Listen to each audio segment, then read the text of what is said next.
사도행전 12장 1절로 25절 말씀을 가지고 세상 권세를 이긴 말씀의 능력이라는 제목을 가지고 함께 말씀을 나누기를 원합니다.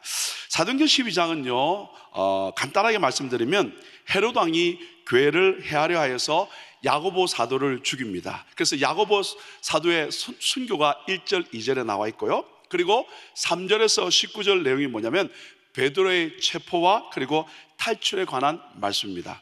헤롯 왕이 유대인들이 야고보를 죽인 것을 좋아하자 더 인정받고 호응받고 싶어서 베드로를 죽이려고 옥에 가두게 됩니다. 그러나 성도들의 기도로 말미암아 하나님께서 천사를 보내셔서 옥에서 베드로를 구해주는 이야기가 3절부터 19절 말씀이고요, 그 다음에 20절부터 24절 말씀 뭐냐면 헤롯 왕이 교만함으로 말미암아 충이 와서 그를 먹어 죽게 되고, 반면에 하나님의 말씀은 아주 흥망하게 되었다라는 이야기와, 그리고 마지막 25절에는 바나바와 사울이 예루살렘 교회에게 와서 구제 헌금을 하고 난 뒤에 그 다음에 마가라는 요한을 데리고 안디옥으로 돌아가는 이야기로 끝나는 내용입니다. 자, 그러면 좀 더 구체적으로 보시면요, 12장 1절에 뭐라고 시작하냐면 그때라고 시작합니다. 12장 1절에 보시면 그때라고 되어 있지 않습니까? 이 그때가 언제냐면 여러분, 이방인 10장에 보시면 이방인 고넬료 가정이 개종하는 사건이 일어납니다. 뿐만 아니라 더불어 예루살렘에 일어난 환란으로 말미암아 어제 들었던 말씀이죠. 흩어진 자들이 베니게와 구브로와 안디옥까지 갑니다. 그러니까 우리말로 하면 지금의 레바논과 아프리카와 그리고 시리아와 그리고 또 터키 근방까지 복음이 전해지게 됩니다. 그 전할 때 그냥 전해지는 것이 아니라 주의 손이 함께함으로 말미암아 어떻게 수다한 사람이 예수를 믿게 되고 죽게 돌아오는 역사가 일어나게 되고요, 그리고 이방 땅에 어떻게 되냐면 유대인과 이방인이 함께 섬기는 안디옥 교회가 세워집니다. 그러니까 그때라 이 말은 뭐냐면 하나님의 역사가 아주 구체적으로 일어나는 그때에, 사역이 왕성하게 일어나는 그때에, 바로 그러한 때에 지금까지의 교회의 모든 활동의 중심지였던 예루살렘 교회, 어떻게 유대 종교를 통해서 유대교를 통해서 어떻게 교회를 핍박해 왔지 않습니까? 근데 그것으로 끝나지 않고 하나님의 원수인 마귀는 교회가 성장해 가는 것을 결코 좌시하지 않기 위해서 오늘 한 인물을 등장시킵니다. 그 사람은 바로 헤롯 왕이 되겠습니다. 그리고 이 헤롯 왕은 뭐냐면, 헤롯 왕이 너무 많이 나오니까 구체적으로 말씀드리면 헤롯 아그리파 1세가 되겠습니다. 여러분, 헤롯 왕조는요 대대로 예수님을 대적하는 원수 역할을 했던 가정이 이 가정입니다. 우리가 잘 아는 예수님이 태어났을 때 헤롯 대왕, The Great 헤롯이 있지 않습니까? 그 왕은 예수님이 나실 때 아기 예수를 죽이려 했던 사람이고요, 그리고 또 여동생 헤로디아는 여러분 예수님의 오시기로 준비했던 세례 요한을 참수했던 주적이기도 하고요, 그리고 삼촌 이 헤롯 안디바는요 예수님을 신문했던 인물이고, 그리고 오늘 나오는 이 헤롯 이 아그리파 1세는 뭐냐면 사도 야고보를 죽였고 거기에 끝나지 아니하고 어떻게 해요? 오늘 보시면 베드로까지 옥에 넣는, 그래서 모든 유대인에게 인정받고 호응받기를 원했던 사람이 바로 이 가정이었습니다. 여러분, 이 헤롯 아그리파 왕이 예상한 대로 야고보를 죽이자 어떻게 해요? 이 유대인들이 기뻐합니다. 그것을 보고 이 헤롯 왕은요 베드로도 어떻게 옥에 가둡니다. 그리고 때가 되면 그를 참소함으로 말미암아 더 많은 유대인들에게 관심과 사랑과 호응을 받기를 원했다 그 말입니다. 그런데 그 베드로를 넣은 그때가 언제냐면 무교절이 되겠습니다. 1월 14일부터 20일까지 지켜지는 그 무교절 기간이기 때문에 어떻게 해요? 사람을 죽이는 것이 꺼렸기 때문에 옥에 가두어 두었다 그 말입니다. 그리고 뿐만 아니라 옥에 가두었는데 베드로는 이미 사도행전 5장에서 옥에서 탈출한 전적이 있는 사람입니다. 그래서 헤롯 왕은 평소보다 어떻게 감시를 훨씬 강화했습니다. 4절에 보시면 이렇게 말씀하고 있습니다.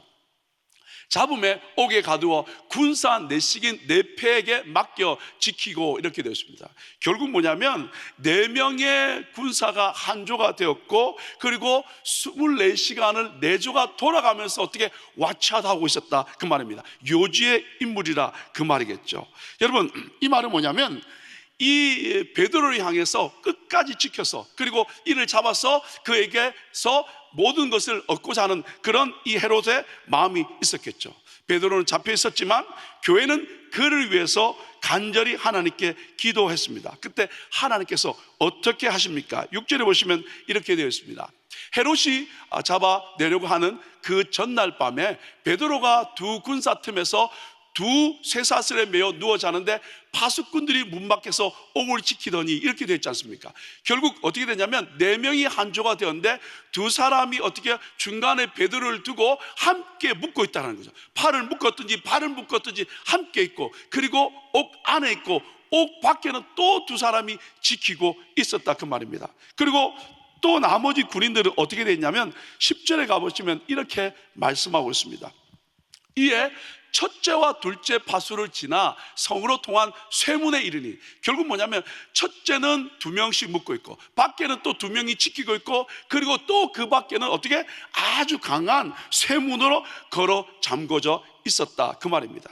자, 이렇게 베드로가 철저히 봉쇄당하고 있었다, 그 말입니다. 그런데 베드로는 이것을 아는지 모르는지 어떻게 하고 있습니까? 오늘 성경을 보니까 아주 쿨쿨렛내를 하고 있는 겁니다. 베드로는 누워 자고 있는데요, 천사가 옆구리를 쳐서 깨우게 되고요, 그리고 쇠사슬이 그 손에서 벗어지게 됩니다. 그래서 베드로는 어떻게 천사를 따라가는 동안에 이것이 생시인지 꿈인지 환상인지 모르는 겁니다. 그래서 두 번째를 지나고 세 번째 감옥으로 가서 한 거리를 지나가서 이제 천사가 떠나가고 나니까 제정신이 들었다고 11절에 이렇게 말씀하고 있습니다. 보시면 내가 이제야 참으로 주께서 그의 천사를 보내어 나를 헤롯의 손과 유대 백성의 모든 길에서 벗어나게 하신 줄을 알았노라 라고 이렇게 되어 있습니다. 그리고 난 뒤에 베드로는 여러분 아주 감각적으로, 그죠? 늘 모여 기도했던, 성령의 불이 임했던 어떻게 마가라는 요한의 어머니 마리아의 집에 가게 되고, 가보니까 사람들이 모여서 막 기도하고 있었습니다. 그래서 그러나 죄송한데 베드로의 실제로 풀려난 것을 믿지 못하고요, 베드로를 보자 다들 놀랍니다. 그리고 문을 두드려서 나가봤던 노대를 향하여 미쳤다라고 이야기합니다. 그러나 베드로는 어떻게 그들에게 조용히 하고 난 뒤에 하나님께서 어떻게 나를 구원했는가 자초지종을 설명하고 야고보와 그 형제들에게 상황을 이야기하라고 하고 그는 다른 곳으로 이동하게 됩니다. 여러분, 문제는 이겁니다. 체면을 누가 꾸겠냐면 헤롯 아그리파 1세 왕입니다. 그죠? 베드로를 끌어서 참수함으로 말미암아 많은 유대인들에게 칭송을 받으려고 했는데 그만 어떻게 해요? 그 계획이 숲으로 돌아갔죠. 그러자 어떻게 하냐면 파수꾼 얼마를 어떻게 하냐면 처형시키고 난 뒤에, 그리고 그는 팔레스타인 지역에 그때 통치 중심지였던 가이사라로 가게 되는 내용이 19절까지의 내용이었습니다. 자, 그리고 이제 20절부터 23절은 뭐가 나냐면 이 가이사라를 갔던 이 헤롯 왕이 얼마나 교만했는가, 그 교만으로 말미암아 어떻게 죽게 되고, 그리고 하나님의 말씀이 어떻게 흥하게 되는 이야기가 나오는데요, 20절에 이렇게 말씀하고 있습니다. 헤롯이 두로와 시돈 사람들을 대단히 노여워하나 저희 지방이 왕국에서 나는 양식을 쓰는 거로 일심으로 그에게 나와 왕의 침소 맡은 신하 블라스토를 친하여 화목하기를 청한지라. 여러분, 우리가 잘 아는 것처럼 두로와 시돈은요, 페니키아 또 베니게 또는 스로보니게 이렇게 표현을 우리 하고 있거든요. 근데 이것은 항구 도시입니다. 그래서 상업과 무역으로는 아주 유명합니다. 뿐만 아니라 예전부터 농업은 잘 되지 않는 곳입니다. 그리고 백향목과 잣나무를 가지고 어떻게 무역함으로 말미암아 식량을 교환하는 나라였습니다. 근데 어떤 이유였을지 모르겠지만 이 헤롯이 두 도시를 향하여 아주 경노했다라고 성경은 말하고 있습니다. 그냥 추측해보건데 아마 상호간의 무역의 문제로 말미암아 분쟁이 일어났던 것 같습니다. 그러면 분쟁이 생기면 두로와 시돈은 어떻게 무역을 통해서 식량을 얻어야 되는데 식량을 얻지 못하니까 어려움이 있겠죠. 그래서 왕의 침소를 맡은 블라스토에게 가서 어떻게 아부를 하고 그리고 왕을 아련할 수 있는 기회를 마련합니다. 그래서 21절에 가보시면 이렇게 말씀되어 있습니다. 헤롯이 나를 택하여 왕복을 입고 위에 앉아 백성을 효유한데, 여러분 이 말씀 잘 보십시오.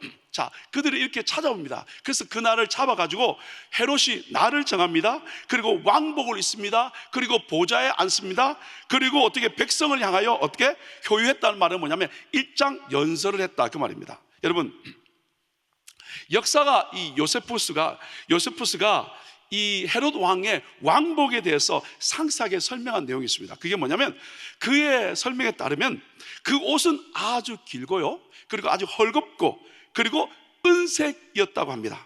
그래서 그 은색은요, 이 은색 겉옷은요, 태양이 비추잖아요. 그러면 태양 광선이 비춤으로 말미암아 반사가 일어나겠죠. 그래서 찬란한 빛을 비추는 겁니다. 제가 지금 은색 옷을 입고 있고 태양이 비춥니다. 그리고 여러분이 관중에 있습니다.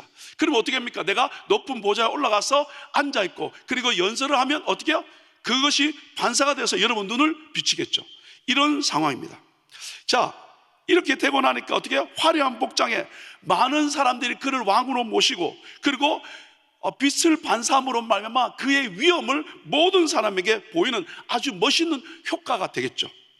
그래서 헤롯은 당당하게 위엄의 참 모습으로 일어나서 백성들 앞에서 연설을 합니다. 그러자 이 백성들이 그 모습을 보고 이 헤롯 왕을 어떻게 신격화하면서 그를 칭송합니다. 22절에 이렇게 말씀하고 있습니다. 백성들이 크게 부르되 이것은 신의 소리요 사람의 소리는 아니라. 그 모습을 보고, 야, 저는 사람이 아니라 신이야, 하나님이야 라고 막 이야기를 하는 겁니다. 여러분 생각해 보세요. 찬란한 햇빛을 받고 헤롯이 입고 있던 그 은백색의 옷이 찰랑찰랑하는데 막 반사가 막 일어나는 겁니다. 그리고 높은 곳에 일어나서 연설을 하니까 많은 사람들이 그를 보고 사람을 넘어서 인간이 아니라 어떻게? 신이라고 함성을 지르는 겁니다. 그때 여러분 이 헤롯은 얼마나 좋았겠습니까? 왜요? 얼마 전에 자기가 계획한 것이 숲으로 돌아가서 가이사라로 쉽게 말하면 피해갔는데, 이곳에서 뭘 경험합니까? 사람들이 나를 보고 신이라고 이야기하니까 얼마나 좋았겠습니까? 근데 23절에 이렇게 말씀하고 있습니다. 헤롯이 영광을 하나님께로 돌리지 아니한 고로 주의 사자가 곧 신이 충이 먹어 죽으니라라고 되어 있습니다. 여러분, 백성들의 칭송을 받고 그는 한껏 높아졌지만 하나님은 그를 두지 않고 어떻게 충을 보내서, 벌레를 보내서 그를 죽게 만들게 했다, 그 말입니다. 이것이 오늘 이야기입니다. 저에게 주신 오늘 한 구절 말씀은 24절입니다. 어떻게 말씀하고 있냐면, 하나님의 말씀은 흥왕하여 더하니라 라고 됐습니다. 여러분 오늘 제목이 뭐라고 그랬냐면, 세상 권세를 이긴 말씀의 능력이라고 말씀드렸습니다. 여러분, 세상 권세를 가진 헤롯 아그리파 1세는요 야고보 사도를 죽이는 위험이 있었습니다. 그리고 유대인을 기뻐하는 걸 보고 베드로까지 여러분 옥에까지 넣었습니다. 뿐만 아니라 실패한 것 같았지만 두로와 시돈 이 사람들이 와서 식량 때문에 어떻게 해요? 을이 되어서 지금 갑에게 부탁하는 모습을 봤고요. 그리고 헤롯이 나를 택해서 왕복을 입고 은빛을 찬란하게 하게 하면서 어떻게 마치 신인 것처럼 연설하게 되고, 그리고 많은 사람들이 그의 소리를 듣고 어떻게 그를 신이라고 이야기합니다. 그러나 어떻게 해요? 하나님께 영광을 돌리지 않음으로 말미암아 주의 사자가 그를 침으로 말미암아 그는 죽어버린 말입니다. 이것이 바로 세상 권세의 종말입니다. 근데 여러분, 누가는 여러분 의사가 아닙니까? 그럼 좀 더 구체적이고 체계적으로 말할 수 있어야 될 건데, 여러분 다른 거 설명하지 않고 충이 와서, 벌레가 와서 죽었다라고 이야기합니다. 역사가 요세푸스보다 더 간략히 진술했습니다.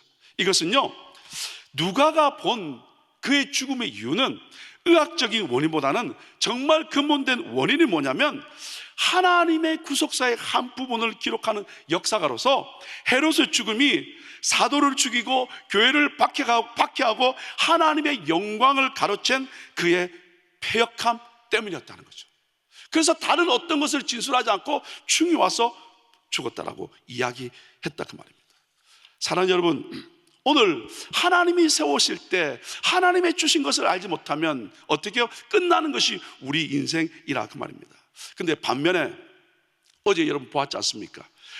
환상을 보고 난 뒤에 베드로를 초청하게 되고 베드로가 그 집에 왔을 때 고넬료는 그 발에 엎드렸다라고 이야기했던 거 기억나십니까? 왕을 아련하듯이 왕을 맞이하시 정말 그렇게 맞이했을 때 베드로는 그를 일으키면서 나도 사람이라 나에게 그렇게 하지 말라는 거예요. 하나님만 바라보게 만들었습니다. 뿐만 아니라 여러분 사도행전 14장에 가보시면 바울과 바나바가 르스트라에 가서 그곳에 가서 복음을 전하고 역사가 일어나니까 그들이 헬라이신 제우스와 헤르메스라고 이야기하면서 막 경배할 때도 어떻게 창조주 하나님만 인정하고 하나님만 바라보게 하고 하나님께만 돌아오겠다는 거죠. 결국 하나님만 나타내는 삶을 살았다는 거죠. 오늘 하나님을 높이지 않는 인생, 하나님의 영광을 가로채는 그 인생은 그 세상의 권세는 있는 것 같지만 유효기간이 있다는 거죠. 때가 되면 하나님이 알아서 낮추신다는 거예요. 그러나 오늘 24절 말씀 어떻게 했습니까? 하나님의 말씀은 흥망하여 더하니라고 되어 있습니다. 오늘 24절 말씀에는 그냥 하나님의 말씀이라고 되어 있는데 영어석에 보면 but이라는 단어가 나와 있습니다. But the word of God grew and multiplied라고 되어 있습니다. 여기 보면 어떻게 그러나 세상의 권세는 어떻게 유효기간이 있고 없어지지만 그러나 하나님의 말씀은 흥왕하고 계속 자라날 뿐만 아니라 더해진다는 거야. 멀티플라이 된다는 거죠. 그래서 또 다른 성경에 뭐라고 되냐면 continue to increase and spread라는 거예요. 하나님의 말씀은 계속해서 성장하고 퍼져나간다는 거예요. 또 다른 성경에는 continue to grow and to be multiplied. 계속해서 하나님 말씀은 이곳에서 자라날 뿐만 아니라 확장되어져 나간다라고 말씀하고 있습니다. 여러분, 그럼 왜 이렇게 하나님의 말씀은 계속해서 성장하고 증대해 나갈까요? 여러분 잘 아시는 이사야 40장 6절로 8절 말씀에 보면 이렇게 되어 있습니다. 내가 무엇이라 외치리까? 가로되 모든 육체는 풀이요 그 모든 아름다움은 들의 꽃 같으니, 그 다음에요 뿔은 마르고 꽃은 시듬은 여호와의 기운이 그 위에 불미라. 이 백성은 실로 풀이로다. 그 다음에요 풀은 마르고 꽃은 시드나. 우리 하나님의 말씀은 영영이 선다는 거죠. 우리는요 풀이고 우리는 시든다라는 거예요. 우리가 가진 모든 것들을 시든다라는 거예요. 그러나 하나님의 말씀은 영원히 선다라고 되어 있습니다. 이 설이라 이 말은 뭐냐면 어떠한 방해나 장애물에 놓였다 할지라도 어떠한 악의 세력과 인간의 세력이 공격이 해온다 할지라도 하나님의 말씀은 좌절되지 않고 견고히 서 있다 그 말입니다. 여러분 뿐만 아니라 하나님 입에서 나간 그 말씀은 그냥 돌아오지 않습니다. 여러분 잘 아시는 이사야 55장 11절에는 이렇게 말씀하고 있습니다. 내 입에서 나가는 말도 헛되이 내게로 돌아오지 아니하고 뭐라고 됐습니까? 나의 뜻을 이루며 나의 명하여 보낸 일을 형통하리라. 결국 주님의 입에서 선포되는 하나님의 말씀은 그냥 돌아오지 않는다는 거예요. 비가 오면 그냥 하는 것이 아니라 곳곳에 열매를 맺게 하는 것처럼 선포된 하나님의 말씀은 그냥 오는 것이 아니라 하나님의 뜻을 이루게 되고 그리고 하나님의 명한 그 일을 형통케 만들어 주신다 그 말입니다. 여러분 왜 하나님의 말씀이 이렇게 영원히 설 수 있습니까? 그 말씀은 거짓이었기 때문이고 그 말씀은 하나님이 말씀하셨고 그리고 하나님 말씀하신 그분은 변함없는 동일한 그리고 페이스풀한 하나님인 줄 믿습니다. 자, 그래서 하나님의 말씀 이렇게 증대하게 되는데 여러분 사도행전 6장 7절에 이렇게 말씀하고 있습니다. 하나님의 말씀이 점점 왕성하여 하나님의 말씀이 이렇게 점점 왕성해진다고 되어 있습니다. 뿐만 아니라 사도행전 19장 20절에는 이렇게 말씀하고 있습니다. 이와 같이 주의 말씀이 힘이 있어 흥왕하여 세력을 얻으니라. 여러분 주의 말씀이 어떻게 했다고요? 힘이 있다는 거예요. 여러분 이 힘이라는 크라토스라는 단어는요 권능과 주권과 통치권을 말합니다. 매우 강력하게 지배하는 힘이 있다는 거예요. 하나님의 말씀이 바로 권능과 주권과 통치권이 있다는 거예요. 일반 헬라인들은 이 단어를 전쟁을 묘사할 때 쓰는 단어입니다. 그래서 군사적인 힘이 있다는 거예요. 여러분 이 말씀은 사도행전 19장 20절 말씀은 에베소의 부흥의 이야기인데 마치 에베소에서 부흥이 일어나는 것이 사도 바울이 행한 모든 이적으로 일어난 것처럼 사람들은 생각할지 모르지만 누가는 그렇게 말하고 있지 않다는 거예요. 그 이적은 하나님의 강력한 힘 있는 말씀이 선포될 때 일어나는 것이고, 그 말씀이 힘이 있고 그 말씀이 흥함으로 말미암아 역사가 일어났다는 거죠. 오늘 우리의 삶 가운데 이 원리를 안다면 우리는 하나님의 말씀을 받게 되고 그 하나님의 말씀을 선포하게 되는 줄 믿습니다. 빌리 그레이엄 목사님은요, 인간의 범민의 99%는 성경을 읽지 않는 데 있다는 거죠. 문제를 생기면 사람을 찾아가고 방법을 이야기하지만 말씀으로 돌아가지는 않는다는 거죠. 그래서 성경은 많으나 그 말씀이 내 안에는 오지 않는다는 거예요. 이게 문제라는 거예요. 교회는 다니나 그 말씀의 은혜를 누리지 못하는 것이 문제라는 거예요. 이 새벽에 기도하면서 하나님의 말씀을 받지 못한다면 안 된다는 거죠. 오늘 이 새벽에도 하나님의 음성이, 하나님의 말씀이 여러분의 심장 가운데 와닿기를 예수 이름으로 축복합니다. 그때 그 말씀이 내가 뛰는 심장을 다시 한번 더 크게, 더 강하게, 원활하게 뛰게 할 줄 믿습니다. 그 말씀을 붙들 때 살아나는 줄 믿습니다. 바로 이 힘이 어떻게 해요? 군사들이 진군하여서 적의 진영을 파고 차지하듯이 사단의 나라를 굴복시키고 하나님의 나라로 바꾸는 능력인 줄 믿습니다. 우리는 이러한 하나님의 말씀을, 능력을 믿고 나아갈 때 에베소에서 나타난 이적과 부흥의 그 체험이 우리의 삶에도 일어나는 줄 믿습니다. 여러분, 사도행전 28장 31절은 이렇게 마무리합니다. 담대히 하나님 나라를 전파하며 주 예수 그리스도께 관한 것을 가르치되 그 많은 사람이 없었더라. 여러분, 로마에 잡혀서 그는 잠시 풀려납니다. 그리고 복음을 전합니다. 사람들을 초청해서 집에서 가택연금이죠. 그래서 복음을 전하는데 이 사도행전을 28장 30절을 누가는 이렇게 마무리합니다. 담대히 하나님 나라를 전파하며 주 예수 그리스도에 관한 것을 가르친다는 거예요. 근데 그만한 이가 없다는 거예요. 여러분, 주 예수 그리스도에 관한 것이 뭡니까? 요한복음 5장 39절에 너희가 성경에서 영생을 얻는 줄 생각하고 성경을 상고하거니와 이 성경이 곧 내게 대하여 증거하는 거라. 여러분, 예수 그리스도에 관한 것이 뭐냐고요? 복음이고 말씀이라는 거예요. 근데 그것을 금하는 이가 없다라는 거예요. 사도행전은 28장으로 이렇게 끝나지만 누가가 오늘 우리에게 주시는 마지막 의도가 뭐겠습니까? 주 예수 그리스도에 관한 것, 성경, 진리, 복음, 말씀을 선포할 때 마치 사도행전은 28장으로 끝났지만 우리의 삶 가운데 어떻게 사도행전 29장은 우리를 통해서 써내려갈 수 있다, 그 말입니다. 그런데 하나님의 말씀이 없고 복음으로 충만하지 않고 그 말씀을 선포하지 않으면 그냥 끝나버리지만, 쓴 것으로 끝나지만, 오늘 우리 모두는 우리의 삶 가운데 29장을 써내려가기를 원한다면, 우리를 통해서 예수의 형제가 나타나기 원한다면 오늘 첫 번째 우리 가운데 회복되어야 될 것은 하나님의 말씀인 줄 믿습니다. 그 말씀을 붙들고 그 말씀의 은혜를 누리고 그 말씀에 도전하고 그 말씀을 선포할 때 오늘 우리도 어떻게 해요? 하나님을 모르는, 하나님을 관관, 하나님을 인정하지 않는 세상 권세는 반짝일 수 있으나 그 세상 권세는 영원히 서는 말씀, 힘과 능력 있는 말씀 앞에 굴복할 수밖에 없다, 그 말입니다. 사랑하는 여러분, 오늘 이 말씀 붙들고 가시는 곳곳마다 선포하고 그 말씀으로 말미암아 주의 나라를 세워감으로 말미암아 사도행전 29장을 써내려가는 저와 여러분 되시기를 예수 이름으로 축복합니다. 같이 한번 기도하겠습니다. 하나님 감사합니다. 사도행전 말씀을 통하여 하나님 세상의 권세를 이기는 말씀의 능력을 보았습니다. 그러함에도 말씀 없이 살아가는 우리의 모습은 아닙니까? 하나님, 바쁘고 힘들고 어려우면 방법론, 그리고 우리의 경험론, 그리고 여러 가지 많은 일들에 쫓아다니는 우리의 모습은 아닙니까?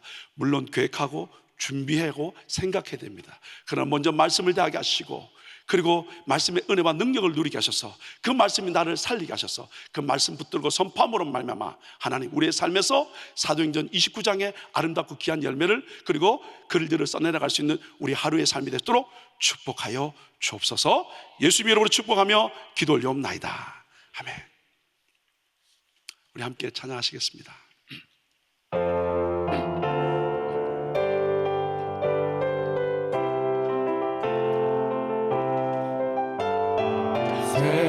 세상 권세 멸하시려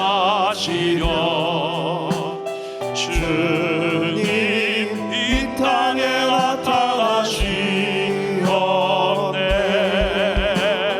우리 안에 함께 찬양해 주님 나라고 하니 죄악을 이기셨네 할렐루야 이기셨네 죽음을 승리로 할렐루야 승리로 모든 질병 고치셨네 할렐루야 고치셨네 주 다스리시네 주님 보혈 권능으로 우리 일어나 나가서 외치세 어둠의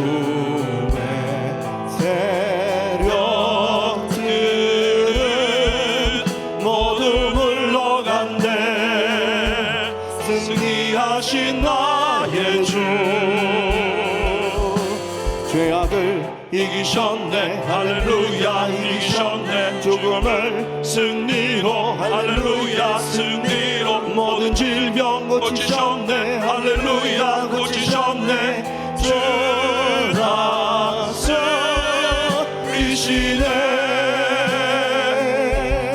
다스리시네 함께 기도하겠습니다. 하나님 감사합니다. 세상의 권세와 능력들은 이 세상을 판치고 있고 하나님의 교회를 정죄하고 판단하고 핍박주며 그때 하나님의 역사할 그때 우리를 그냥 두지 않냐고 어려움을 당하게 합니다.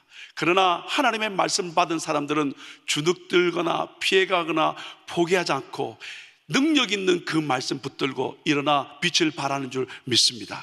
하나님 우리 한 분 한 분은 예수가 있고 복음 있고 말씀 있는 사람입니다. 하나님 세상을 향하여 일어나게 하시고 어깨를 펴고 가슴을 펴고 선포하며 나갈수록 은혜 위에 은혜를 더하여 주셔서 이제 예배가 마치고 나면 우린 또 세상으로 나갈 것입니다. 세상 권세와 맞서게 될 것입니다. 그때 바로 내게 주신 예수에 관한 하나님의 말씀 그 말씀의 은혜와 능력을 누리고 선포함으로 말미암아 지지 않고 이김으로 말미암아 세우고 살리는 예수님 받는 우리 모두가 되므로 말미암아 주님 오시기를 준비하는 사도행전 29장의 주인공이 될 수 있도록 한 분 한 분 축복하여 주옵소서. 이제는 우리 주 예수 그리스도의 은혜와 우리를 극진히 사랑하신 우리 하나님의 그 크신 사랑하심과 성령 하나님의 내주 역사 교통 충만케 하신 은혜가 오늘 이 시간 하나님의 말씀을 붙들고 그 말씀을 선포함으로 말미암아 주의 영광을 선포하며 주님 오시기를 준비하며 살기로 결단하며 나가는 모든 하나님의 사람들 머리 위에 이제부터 영원히 함께 하시기를 간절히 축원하옵나이다. 아멘.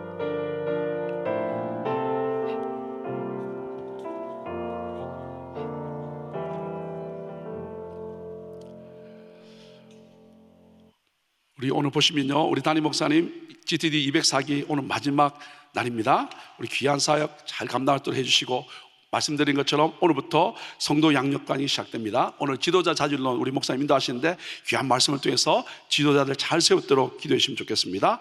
그리고 교회 지체들과 사역을 놓고 기도하는데 우리 목회팀장이신 송조 목사님과 또 토렌스 지역을 섬기시는 목회자들 놓고 여러분 함께 기도해 주시길 바랍니다. 또 한 분의 선교사님은요, 우리 아르헨티나를 섬기고 계시는 김영선 박혜순 선교사님입니다.